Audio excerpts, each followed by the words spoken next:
Hello everybody, Hail in the Russian here with an enchanting tale. A couple of weeks ago, I got to meet live version of Real Housewives. Well, I don't think they made Real Housewives Las Vegas. This particular one was Real Housewives of Summerlin.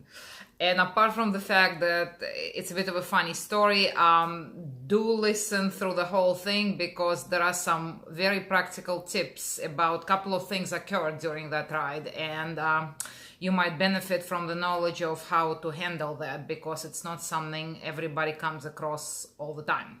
So anyhow, it was a midweek, like I said, a couple of weeks ago. I was at the fashion show mall, so I left the mall and I thought, right, I'll go online, see if I can pick up a ride straight away, right, straight out the gate at the mall, and maybe do, like, I really genuinely thought like couple, 3 rides, not gonna go home. So, and that's exactly what happened. I haven't even pulled out from the garage. I get a ride at Macy's, and the girl wanted to go to Red Rock Country Club. So, I took her there. She was visiting someplace, someone in there. I think her friend lived in there and whatnot. So I found myself way out there. Like, to me, it's the boondocks. Yeah, I understand it's a nice area, but it's, that area, there was nothing there when I moved to Las Vegas 25 years ago. It was desert. So anyhow, I'm driving back thinking, well, shall I head home now? And I'm thinking, gosh, I wish I could get another ride just so I'm not wasting 25 minutes of driving without a passenger. And sure enough, ride request comes up. And it's 10 minutes away, but I figure, you know what, it might be worth it. And it's still at that Red Rock area, but it's the development called The Ridges. It's very upmarket development, lots of custom homes in there. And that's part of the problem. Those of you who's gone to those developments, because they have them all over Las Vegas in different parts of town, it's an issue because not only, 10 minutes out, that's according to the app going there straight, but you can't go there straight though. You get to the gate and that whole rigmarole with asking for driver's license, recording your license plate, issuing your pass starts. So you waste another good 5 minutes. But the reason I'm even bringing this up is, of course, the guard calls the passenger, that development they do, and says, look, did you order Uber? Your Uber is here, and this particular ride was Lyft, actually. It doesn't matter, so rideshare. So what I'm getting at, the woman knew I am at the gate and I am coming right now. So I get there, it took me another, I don't know, less than a minute to get to her house, and it's a big custom home. In that area, homes like that's hard to tell because custom ones hard to price, but to give you an idea, the prices in there for resale is between $1.5 million all the way to $4 million.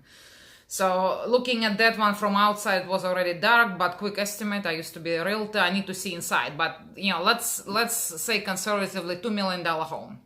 So I'm sitting there, I'm, waiting for her, and it's a long way from the front door to the actual curb, as usually the case with those homes. So I'm sitting in there, I'm trying to call, no one answers. So later on, I realized she deliberately ignored the call. She knew it was the driver calling, but she just chose, she couldn't be bothered with that. And so there she comes out of the door, tittering with, 2 bags and whatnot, as very typical. I'll get to it in a minute, but very typical Real Housewives of whatever. So she's dressed in Ervila Gar dress. Those of you who follow fashion, it's what's called Band-Aid dress. Those are famous. You know what I'm talking about, I'm sure. So it's Ervila Gar brand. Fake fur bolero on her, and she jumps in the car, and straight away she goes, oh. And they talk a certain way, they all do. Can we go to my friend's house? It is just over there, I need to pick up a cake. And I'm thinking, oh, brother. I go, well, at a stop place. And that's the tip number 1. Especially with those people, it's not actually about money because it's not going to pay you that much more. Yeah, wait time is actually priced a little more, but it doesn't really matter. Add a stop, so there is a record, like she needs to add a stop, so there is a record of her wanting to do those stops, because trust you me, I've dealt with people like that before. Many times in different areas of my of where I worked, like in hospitality, in real estate, in personal consulting business. These are the people, I promise you, they will say whatever to get what they want, but then if things, God forbid, something goes wrong, they'll look you straight in the eye and they'll lie. They'll just look and they say, no, that's not what happened. I never said that. I never wanted that. And the reason I'm getting into it, because she wanted me to go, yeah, it wasn't far. It was development literally right next door, and the difference between where she was and that one is where she was, they were all custom homes, and where her girlfriend was, those are pre-built homes, so they already done. So you still buy off the plan basically in there. So slightly cheaper, but still I'm gonna say 800,000 or whatnot range right there, depending on how many upgrades they have, 800 to $1 million.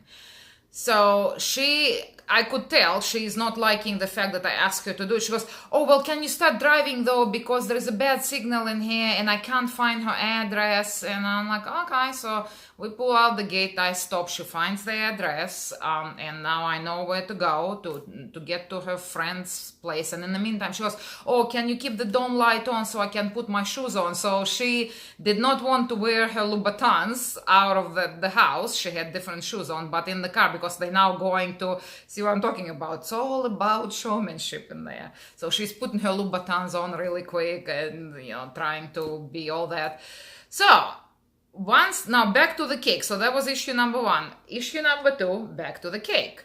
It looked like, because I already saw originally where she was going to the Palms, and it sounded like there is a party of some sort of event. I go, is that cake in a box? Yeah, it will be in a box. And, we get in a minute to good example of how these people lie. They lie all the time just to get what they want. I go, okay. She goes, we can put it on the front seat. And I'm thinking, okay, I'll have a look at the cake and then we'll decide. So she goes into the house of her friend through the garage door. So the garage door is now open. And she's there for a bit. We're not talking, although she was calling her and texting her apparently that she's going to get this cake. It took a couple, 3 minutes. So I'm standing in there. I actually got out of the car thinking, well, let me look at the cake and figure out what we're going to do about it. Well, here comes my passenger, her girlfriend and her husband is carrying this giant 2-tier custom cake. Okay, so that's very important information right there.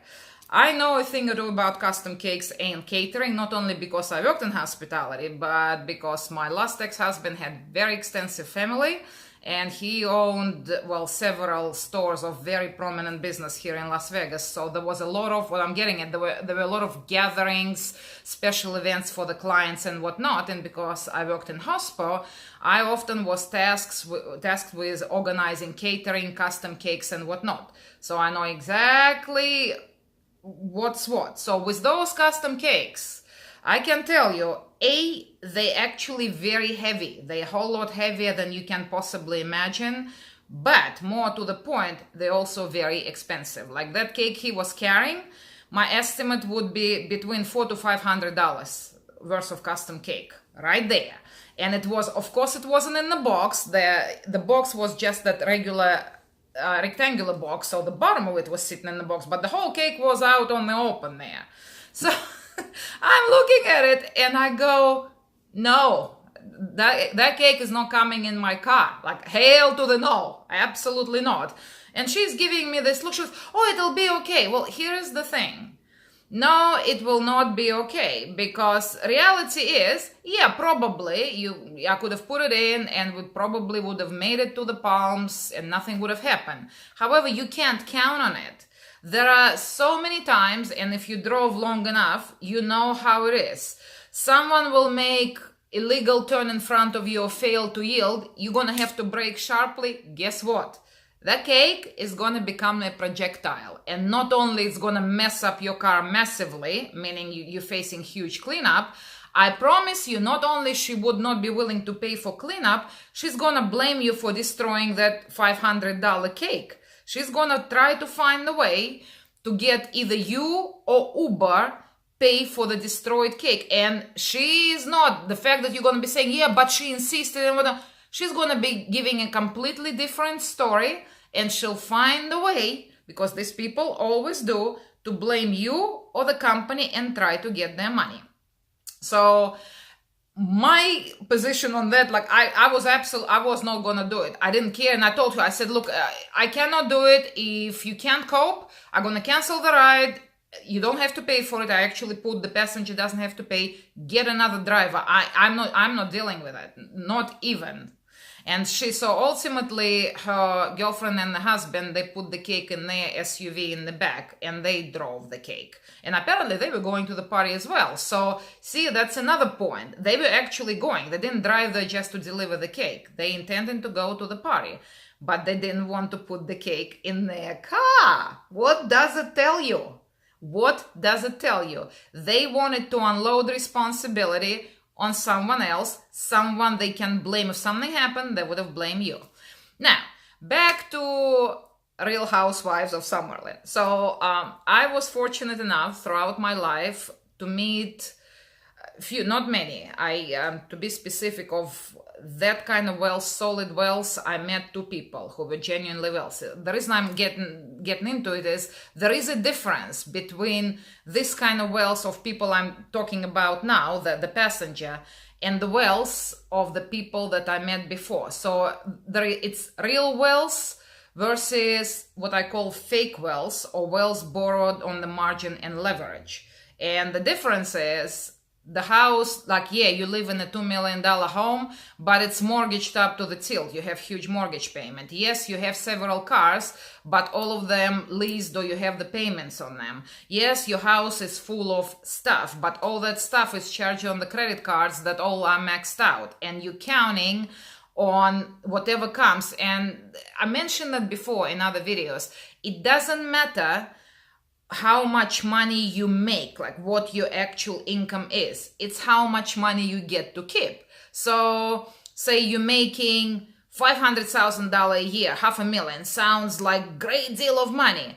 But if your outgoings are, like, say, 550, you're in the hole, aren't you? Or even 500, or even 475. Reality is you're only making 25,000 a year, because everything else goes just to pay for that imagined wealth, the fake wealth that I'm talking about. People that are genuinely wealthy, they actually have real money in the banks, in stocks, in bonds, and in tangible assets that are free and clear and paid for. That's real people with real wealth people. So I met, like I said, two of them that was that kind of wealth. One of them was worth 400 million, and another one net worth was 2 billion. Quite a bit of money. And the only reason I'm getting into it is both of those people, they were guys, and I knew them professionally through my consulting business. Both of them, the only reason I even know what their net worth is not because they told me. I knew their names, obviously. I knew who they were when they came and did business with me, and then I was just curious, so I Googled them. It's Google who told me how much their net worth is. So, and those people were really down to earth, very humble, very gracious.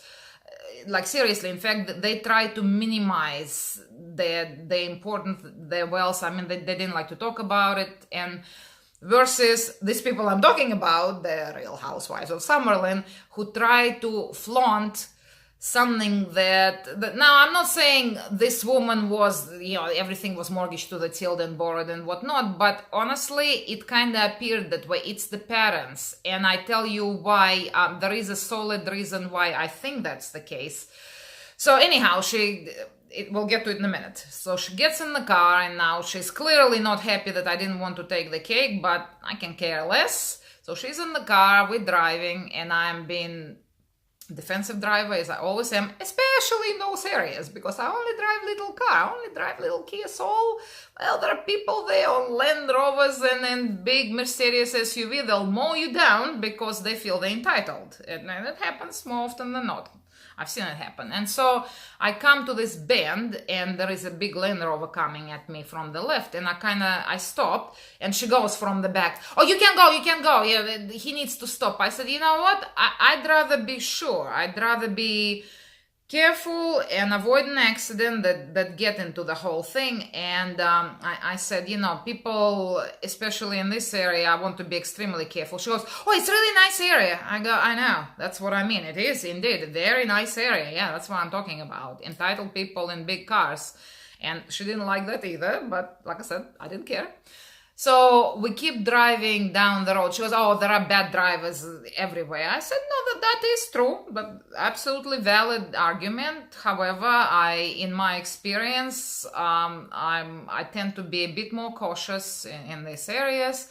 And I said a couple other things. And then she goes, totally volunteers this story. She goes, well, they talk like that, they do. Just the other day, I was in my car with my kids. And, we have several cars, but, I was with my kids and a cop pulled me over and he goes, do you realize your registration expired in May? Now, people, we are in January. Seriously, this is why, which is what I was talking about earlier, I do think their wealth is fake wealth, what I'm talking about. She is driving, her car reg expired back in May. May!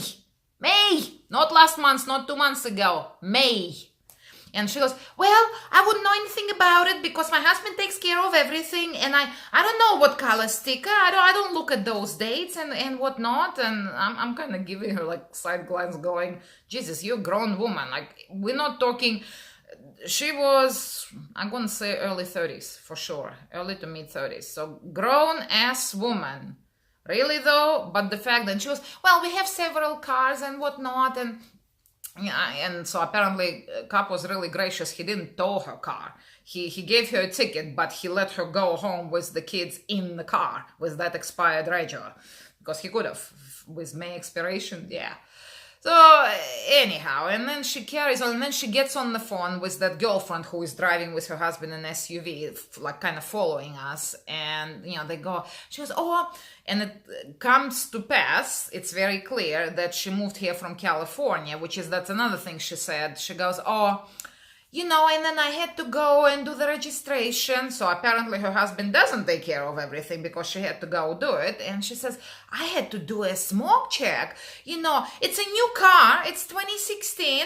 I don't know why I had to do this. In California, they let you have 5 years. And I'm thinking, nah, they don't. I lived in California a long time ago. And yeah, 1 year, that's all you get on a brand new car. So we're now in year 2019. Yeah, your 2016 car definitely is a smoke check for sure. And I know it sounds ungracious, but honestly, if you liked it so much in California, why are you here? Why don't you go right back to California? But anyhow, so then she gets on the phone with her girlfriend and she carries on, oh, but have you found a concierge doctor in here? Because, Will needs to get his blood work done. It's about time. And it's so much easier when there is a concierge doctor and this and that. And then we're almost there. We were like 3 minutes to the pump. She goes, oh my God, I forgot my wallet. Oh my God, So I go, and she keeps going with, oh my God. I go, do you need to go back? And she goes, oh, no, I'm going to call my friend and she's going to go and get it. And so she calls this other friend who apparently lives not far away and was coming to the party as well. And she goes, oh, could you please, I'll text you the code to my garage. Could you please go? And it's in my Chanel bag. It's YSL pouch. And can you just grab it? And honestly, was longest 25 minutes of my life. I could not wait for her to get out of my car. But again, back to the point of a fake wealth. Okay, so let's say it's all real, like you're actually that wealthy. So you have a $2 million custom home, you wear nothing but very expensive brand merchandise, you order $500 cakes, which is small point. Like I said, I know a thing or two about cakes. And when you order a custom cake from a reputable company, like I can tell you in Las Vegas, I would trust Frid's and Las Vegas Custom Cake Company. And personally, I like Las Vegas Custom Cake Company better, but that's personal. It's just I think Frid's got a bit too big for their bridges after they got that reality show. I didn't like last time I went there. I didn't like the way my order was handled, so I actually ended up not ordering from them. But both of those companies, what I'm getting at, they have refrigerated vans and they deliver. It costs extra $50, but you know what? If you're ordering $500 custom cake, surely you're gonna spend $50 for them to deliver your cake, because apart from everything else, I mean, they'll deliver to your venue, to your place, to wherever you need it to be delivered. And of course, they will guarantee that cake will arrive safe and sound there. Meaning, if something, God forbid, happens and the cake is destroyed, yeah, it's frustrating not to have a cake, but they'll give you money back, because it's all part of their process for which you paid. You're not involved in it at any time. Like, in fact, last time I ordered the cake, I ordered it, you don't need to order in advance with good company. So I ordered it end of September for the beginning of November event. And that was the only time, that end of September, when I went there for an appointment, that was the only time I interacted with them or the cake. You know, we sat down, I looked at the samples, I chose the flavor, the icing, the design, the size, whatnot. I paid them, and then they made the cake, they delivered the cake. Like, I was not involved in that process. And if something would have happened, they would give me my money back. Anyhow, so that's that. But with all that wealth, now remember, I am Uber X. I drive a little Kia Soul. So if you're that wealthy, if you're all about expensive brands, why not Uber Black? It's only a little more money. It's really not that much more. But yeah, so back to the point of fake wealth and whatnot. So anyhow, it was annoying. It wasn't stressful. It was annoying, but kind of entertaining in a way. So after that, I just drove home. I've had enough of it. I was like, yeah, this is enough of people for me today. I can't deal with anyone else. But, you know, these are the points that I've made. Like, remember about making the passenger at a stop if they want to stop, because, you know, a lot of things could happen, and then things will be blamed on you, or there will be no record of why you decided to take this detour for whatever reason when your destination was, you know, down that way. And that whole custom cake, or not even just the cake, same with the catering. Like, be very careful, because things become projectiles really quickly in the car. All you have to do is hard brake for whatever reason, and then people like that will blame it on you. And even if they can't get the money out of you, they will file some kind of complaint with Uber and Lyft. And you know how it is. They will make up the story. They will not tell the story the way it actually went down. And you know how these companies are. They'll deactivate you before they even figure out what went on. And you're going to be, I know, like, I don't particularly care if I'm deactivated, because I don't know this for a living, but some people do. You could be out of money for, God knows, week, 2 weeks, 4 weeks, just because they made up a story and wanted this and that. So be careful with that. All right? So hopefully everyone is having a fantastic January, sticking with their New Year resolution. I'm petting, my resolution was pet more dogs, and I am petting lots of cute doggies. It's just they keep coming and coming. I'm very happy. All right, have a nice day, everybody.